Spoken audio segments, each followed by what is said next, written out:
welcome to my channel. Today we are going to discuss about federalism, a chapter from class 10 NCERT textbook Democratic Politics Part 2. Let's begin with the meaning of federalism.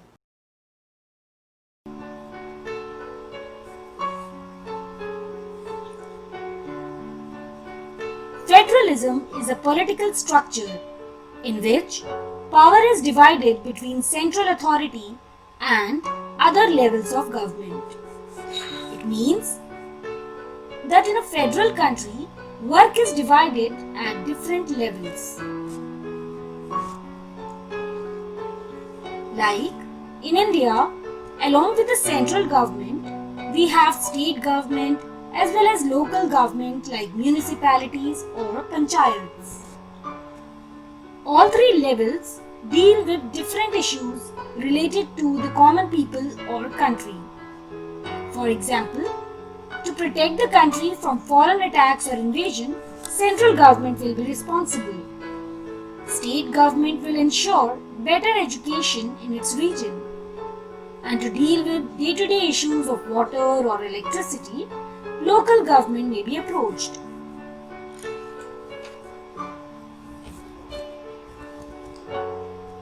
Thus, we may say that federalism is a democratic principle which believes in sharing power and responsibility. For this reason, a federal country will always have two or more than two levels of government. In this case, central government will not impose its authority on state government and local government. It is because each level of government has its own area of work or jurisdiction which is constitutionally decided. One does not interfere in the jurisdiction of the other. As you can see here, the Indian Constitution has divided the work of the state and central government.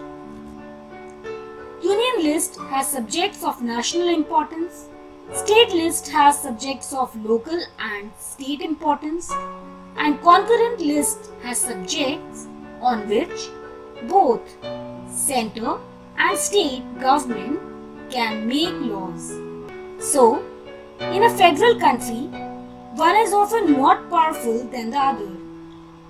Even the fundamental provisions of the Constitution cannot be changed unilaterally by only one level of government.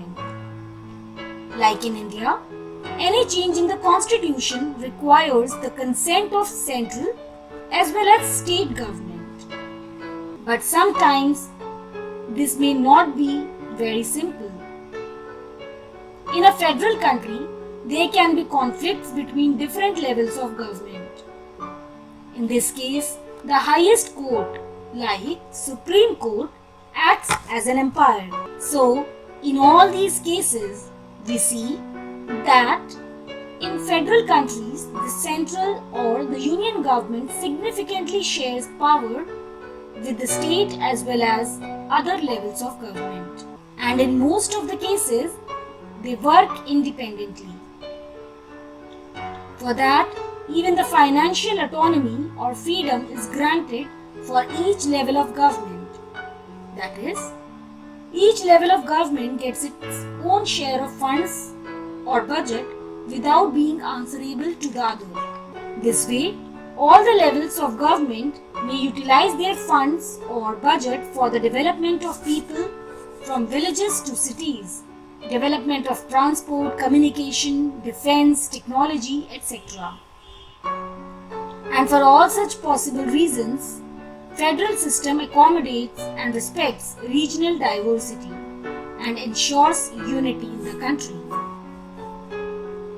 It is because people living in a village or a small town or living in Maharashtra, Tamil Nadu or any other state understand that their panchayat, municipality or state government is powerful enough to work for their development and is capable enough to bring out solution of their problems. The whole idea or concept of federalism is different from unitary structure or unitary form of government in which either there is only one level of government or subunits are subordinate to the central government. Let's move on to the two main types of federations, that is, coming together federations and holding together federations. In coming together federation, states come together on their own to form a bigger unit so that by pooling sovereignty and retaining identity, they can increase their security. This type of coming together federations include the United States of America, Switzerland, and Australia. In this first category of federations, all the constituent states usually have equal power and are strong vis-a-vis or as compared to the federal government. Coming to holding together federation, here a large country decides to divide its power between the constituent states and the national government. India, Spain, and Belgium are examples of this kind of holding together federations. In this second category, the central government tends to be more powerful vis-a-vis the states. Very often, different constituent units of the federation have unequal powers. Some units are granted special powers. Now, let's get a detailed idea of Indian federal structure. What makes India a federal country? Firstly, like a federal country, the Indian Constitution provides for a three-level of government: union, state, and local governments. These different levels of governments enjoy separate jurisdiction. The Constitution of India provides a threefold distribution of legislative powers between union and state governments in the form of union list, state list, and concurrent list. India is a holding together federal state which does not give equal power to all its constituent units. Some states enjoy a special status. In fact, Indian Constitution confers powers to the central government to impose special acts on some states to control internal disturbance. For example, Armed Forces Special Powers Act 1958 was imposed on Manipur. Some units of the Indian Union have very little power. These are areas which are too small to become an independent state. For example, union territories like Delhi, Chandigarh, etc. It is not easy to make changes to power sharing arrangement between union government and state governments. Any change to it has to be first passed by both the houses of the parliament with at least two-third majority. Then it has to be ratified by the legislatures of at least half of the total states. Judiciary plays an important role in overseeing the implementation of constitutional provisions and procedures. But this whole journey of creating a federal structure wasn't very easy in India. There were many challenges after independence faced by Indian leaders, which may be categorized into three broad areas. First, creation of states. Second, language policy. And third, central state relations. Let's begin with the creation of states. On what basis the Indian states were created? There were some states like Nagaland, Uttarakhand, and Jharkhand which were created to recognize differences based on culture, ethnicity, or geographical location. On the other hand, some states were created to ensure that people who spoke the same language lived in the same states. For example, Tamil Nadu, where most of the people speak Tamil language. We also have Kerala, where Malayalam is the most widely spoken language. While creating such linguistic states, many people believed that it would make administrative tasks easier in those regions or states, and this way the country would feel more united. But, on the other hand, some national leaders feared that it would lead to the disintegration of the country. A second test for Indian Federation was the language policy. Our constitution recognizes many languages and respects various linguistic groups. Our constitution did not give the status of national language to any one language. Hindi was identified as the official language. Official language means the language used for the administrative purposes. But Hindi is the mother tongue of only about 40% of Indians. Therefore, there were many safeguards to protect other languages. Besides Hindi, there are 21 other languages recognized as scheduled languages by the Constitution. A candidate in an examination conducted for the central government positions may opt to take the examination in any of these languages. States also have their own official languages. Much of the government work takes place in the official language of the concerned state. It is for the purpose of administrative convenience. For example, Tamil is the official language of Tamil Nadu and Malayalam is the official language of Kerala. The leaders of our country adopted a very cautious attitude in spreading the use of Hindi. The idea is to ensure that all linguistic groups stay united and live with harmony. Let us see how. Do you know that according to the Constitution, the use of English for official purposes was to stop in 1965? However, many non-Hindi speaking states demanded that the use of English continue. So, the central government responded by agreeing to continue the use of English along with Hindi for official purposes. However, many critics think that this solution favored the English speaking elite. At the same time, promotion of Hindi continues to be the official policy of the Government of India. But promotion does not mean that the central government can impose Hindi on states where people speak a different language. Flexibility shown by the Indian political leaders helped our country to avoid many clashes between regions and communities and tried to strengthen the unity. Moving on to the third challenge faced by the Indian Federation, that is, dealing with center-state relations. How the constitutional arrangements for power sharing work in reality depends to a large extent on how the ruling parties and leaders follow these arrangements. Before 1990, for a long time, the state party ruled both at the center and in most of the states, as you can see in this image. This meant that the state governments did not exercise their rights as autonomous or independent federal units. As and when the ruling party at the state level was different, for example, you can see here state number 3 and state number 4, the parties that ruled at the center tried to undermine the power of these states. In those days, the central government would often misuse the constitution to dismiss the state governments that were controlled by rival parties. This undermined the spirit of federalism. This cartoon is a clear depiction of how the central government was sharing power with the state governments. This cartoon is depicting how the states plead for more powers from the central government. All this changed significantly after 1990. This period saw the rise of regional political parties in many states of the country. This was also the beginning of the era of coalition governments at the center.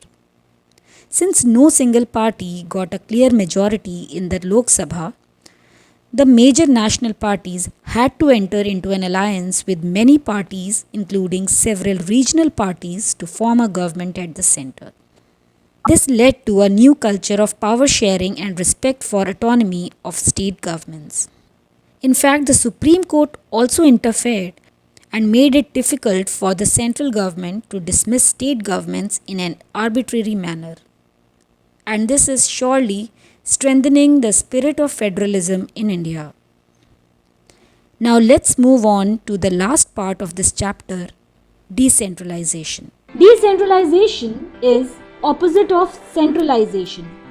Centralization refers to a political structure wherein central government has all the major powers and responsibility. On the other hand, decentralization believes in sharing power and responsibility. That is, central government shares power and responsibility not only with state government but also with the local government in towns, cities, and villages. This policy of decentralization became effective only after year 1992. Before 1992, central and state governments were more powerful. Local governments like Panchayat had limited powers and funds to do anything significant in their area. Local government had to depend on central and state governments to take major decisions. And sadly, in most of the cases, the issues of small villages never appeared important to the central government.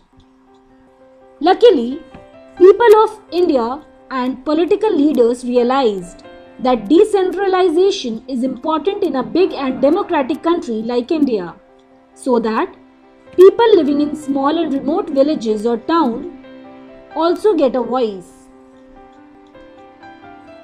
There are a large number of problems and issues which are best known and settled at the local level. For example, the need of a water tank in a village can be very important for the people of that village, and their leaders in Panchayat can take a quick decision. But that need of a water tank may not look significant to the central government, which has major issues at the national and international level to deal with. For this reason, at the local level, people should be made aware and responsible to manage the problems in their localities and effectively use funds and resources to solve them. This way, people can directly participate in decision making. And that's where we achieve democracy by ensuring the rule of the common people. Only a few ministers of the central government should not have power. The Panchayat leaders in small villages, councillors in cities should also get power and resources to ensure welfare of the common people. With these objectives, an amendment or change in the Indian Constitution was introduced in the year 1992. Let's look at the changes. It is mandatory to hold regular elections to local government bodies. State Election Commission of each state has the responsibility to conduct local level elections, that is, Panchayat and municipal elections. To ensure the participation of every section of society, seats are reserved for SCs, STs and OBCs. Besides, 1/3 seats are reserved for women. To make local government resourceful, the state governments are required to share some powers and revenue with local government bodies, and Panchayat and municipalities can spend that revenue for the development of villages, towns or cities. Now let's understand the local administration in villages, which is termed as Panchayati Raj. Gram Panchayat is a decision-making body in a village. Panchayat is a council consisting of several ward members or panch and a president or sarpanch. Let's see who are these ward members. For the purpose of election, a village is divided into smaller areas known as ward. Size of a ward depends on the population. One ward member is elected from each ward. Now, the question is, who elects the Panchayat leaders? The answer is Gram Sabha, which is a group of all the adult people in a village who are 18 years of age or above. The Gram Sabha plays a significant role in a village. It supervises the work of Panchayat and keeps a check on Panchayat's work in the village. The annual budget of the Gram Panchayat is approved by Gram Sabha. The performance of Gram Panchayat is reviewed by Gram Sabha. And for all these activities and responsibilities, Gram Sabha has to meet at least twice or thrice in a year. Thus, here we see that local self-government helps the common people to directly participate in ensuring a better administration in their locality. Let's proceed ahead to understand the structure of Panchayati Raj system. After Gram Panchayat, The next level is Panchayat Samiti. If you observe it carefully, you may understand that Panchayat Samiti is a group of a few Gram Panchayats. Panchayat Samiti is also known as Block Samiti or Mandal. The members of this representative body are elected by all the Panchayat members in that area. The next level is Zilla Parishad.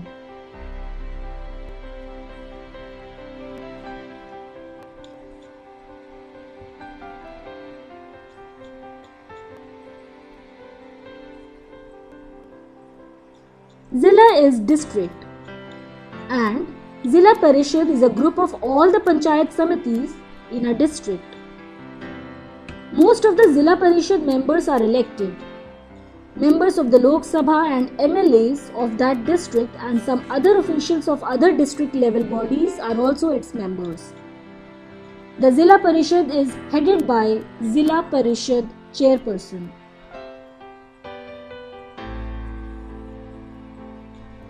Like in villages, in urban areas also we have a clear structure of local government.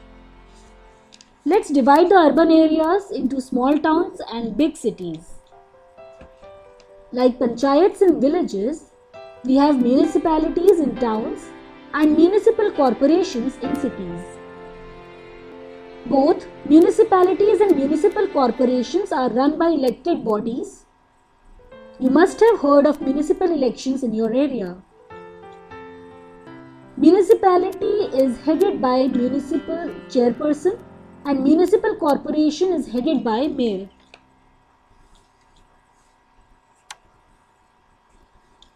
So this was all about local self-government in rural and urban areas. The structure of local government helps common people to directly participate in the governance. It's easier for common people to take their day-to-day problems to councillor or panchayat rather than to the chief minister or prime minister. Thank you for watching this video.